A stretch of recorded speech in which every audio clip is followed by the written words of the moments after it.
పిత, పుత్ర, పవిత్రాత్మ నామమున ఆమేన్.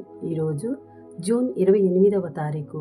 మత్తయి సువార్త 10వ అధ్యాయము 37వ వచనము నుండి 42వ వచనం వరకు. తన తండ్రిని గాని తల్లిని గాని నాకంటే మిన్నగా ప్రేమించువాడు నాకు యోగ్యుడు కాడు. తన కుమారుని గాని కుమార్తెను గాని నాకంటే మిన్నగా ప్రేమించువాడు నాకు యోగ్యుడు కాడు.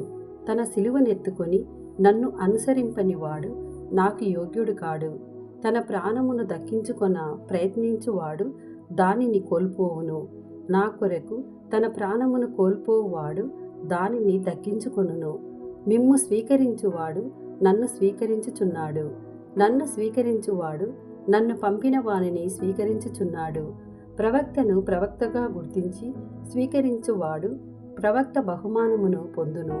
నీతిమంతుణ్ణి నీతిమంతుడుగా గుర్తించి స్వీకరించువాడు నీతిమంతుని బహుమానమును పొందును.